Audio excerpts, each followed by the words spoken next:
El Señor es poderoso para conseguirle una esposa a Cristo. El Señor es poderoso para formar la iglesia.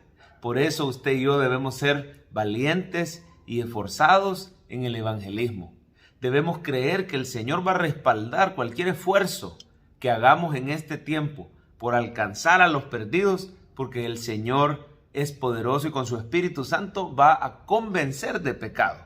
Él va a convencer de justicia y de juicio. Así lo dice la palabra de Dios. Cuando el Espíritu Santo venga, Él convencerá al mundo de pecado, de justicia y de juicio. Y básicamente todo eso gira en torno a la obra evangelizadora que se hace para que el inconverso crea en Jesús. Lo convence de que es pecador y necesita el perdón de Cristo. Lo convence de que Cristo es el Rey de justicia, el que vivió una vida perfecta y que se la puede otorgar. Y lo convence del juicio que fue hecho sobre Satanás cuando Cristo venció sobre él en la cruz, y de que viene un juicio sobre todos aquellos incrédulos que no pongan su fe en Jesús. Todo esto lo hace uno y el mismo Espíritu Santo. Por eso debemos de los cristianos ser valientes, voy a decir una palabra, ser atrevidos incluso en nuestros esfuerzos evangelísticos, sabiendo que Dios va con nosotros, Él nos respalda y el que convence es el Espíritu Santo, no nosotros. Evangelizar no significa que nosotros vamos a ganar una esposa para Cristo, que es la iglesia. No es que nosotros vamos a persuadir o a convencer. Evangelizar es compartir las buenas nuevas del Evangelio y dejarle el resultado al Señor. Él sabe a quienes ha escogido y a quienes va a pasar por alto. Así como en el caso de Jacob y Esaú, que vemos que los dos vivían en la misma casa, los dos hijos de Isaac, ¿verdad? Con Rebeca, Jacob y Esaú. Pero uno de ellos había sido escogido por Dios y por lo tanto Jacob, siendo el menor, se mostraba su hambre por la gracia de Dios y su hambre por las cosas de Dios. Esaú, por otro lado, solo mostraba desprecio por la gracia de Dios. Menospreció la primogenitura. Él tenía hambre por las cosas de este mundo, ¿verdad? Se le antojó el potaje que había hecho Jacob, que había cocinado y regresó con hambre y menospreció la primogenitura y la vendió. Pero tenemos que dejarle el resultado del evangelismo al Señor. Pero nosotros debemos de compartir las buenas nuevas del evangelio. Y tú en esta cuarentena, ¿cómo estás compartiendo las buenas nuevas?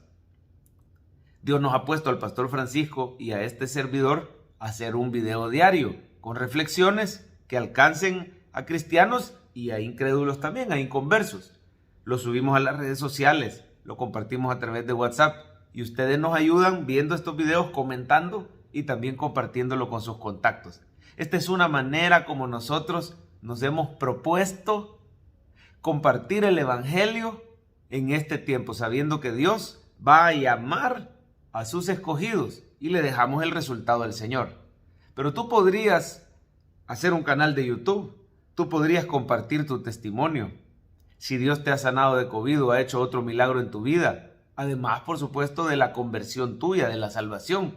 Tú puedes comentarlo en una nota de audio por WhatsApp y mandárselo a tus contactos. Queridos amigos, hermanos, familia, les quiero contar un milagro que Dios ha hecho en mi vida y darle gloria a Cristo. Podemos, a pesar de la pandemia, seguir compartiendo el evangelio. El punto de este video es cualquier esfuerzo que hagamos por compartir el evangelio no será en vano. El Espíritu Santo es poderoso para conseguirle una esposa a Cristo, para formar de las personas una iglesia y así prepararnos para la venida del Señor. La venida del Señor se acerca, es cuando más usted y yo debemos de estar evangelizando, proclamando, hablando de Jesús, testificando a otros. Vemos en Génesis capítulo 24 cómo Abraham le consigue esposa a su hijo, le consigue esposa a Isaac. Ahora, aquí muchas personas podrían sacar lecciones prácticas, por ejemplo, en qué se deben fijar los solteros para escoger una esposa. Y ciertamente hay algunas enseñanzas de eso, ¿verdad? Hablando así rápido, para no desviarnos mucho del tema, podríamos notar algunos aspectos. Por ejemplo, Abraham le dijo al criado: anda a mi tierra y a mi parentela y quiero que me traigas una mujer para mi hijo. Lo primero que se ve ahí es que no debemos de unirnos en yugo desigual. No quería una mujer de Canaán para su hijo, quería una mujer de su tierra y de su parentela. tenemos que pedirle al Señor que a los solteros, a nuestros hijos, les permita conocer a un creyente o a una creyente. Solteros, no hay que unirse o fijarse en inconversos para casarse. No hay que unirse en yugo desigual con los incrédulos. No tiene comunión la luz con las tinieblas.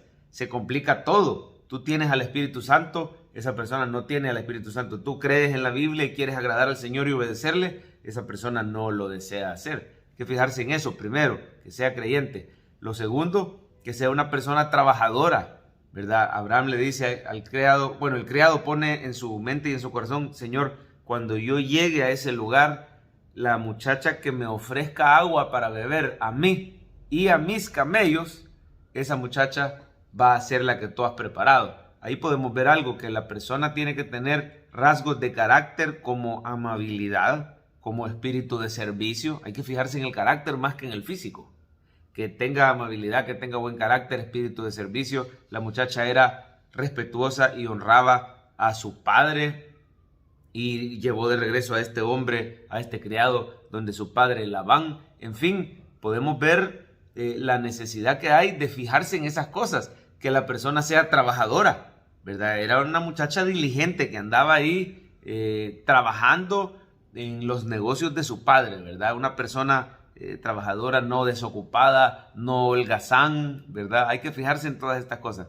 Pero ese es el sentido natural del pasaje, el sentido, digamos, carnal. Pero ya viéndolo a la luz del Nuevo Testamento, sabemos que Dios, al conseguirle esposa a Isaac, quería multiplicar la descendencia del pacto. Y ese es el punto del pasaje. Isaac iba a conocer a Rebeca y Dios, a través de ellos, en oración, les iba a dar a Jacob y a Esaú. Y de ahí de Jacob iban a venir las 12 tribus de Israel. Dios iba a multiplicar la descendencia del pacto. Él estaba formando el pueblo de Dios. Él estaba formando la iglesia, digámoslo así. Así como Dios fue poderoso para conseguirle esposa a Isaac, así Él hoy es poderoso para conseguirle esposa a su Hijo Jesucristo. Él es poderoso para evangelizar, para alcanzar a los perdidos. Y la primera aplicación aquí es: ¿qué tantos esfuerzos estamos haciendo, como hizo Abraham, como hizo este criado, por ir y alcanzar a los perdidos y dejarle el resultado a Dios? Que Dios forme esa esposa para su Hijo Jesucristo. Hagámoslo de todo corazón. Pero la segunda aplicación es: ¿estamos nosotros dispuestos a seguir a Cristo incondicionalmente? Así como Rebeca dejó todo por seguir a Isaac, su esposo, y ser parte del pueblo de Dios. Así usted y yo estamos siendo llamados también a dejar todo en este mundo, que en nuestro corazón nada tenga el primer lugar, que estemos dispuestos a seguir a Cristo y a dejar las cosas de este mundo.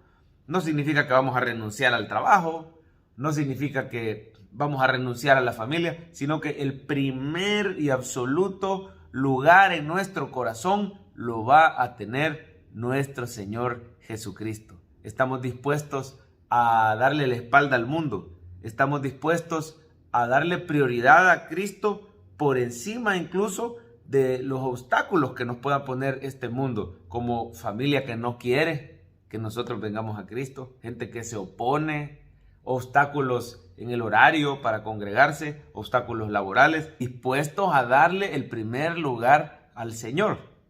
Si así estamos dispuestos, entonces el Señor nos premiará y podemos tener la plena certeza que somos verdaderos creyentes, verdaderos hijos de Dios, y que seremos muy usados por Él para alcanzar a otras personas para Jesús.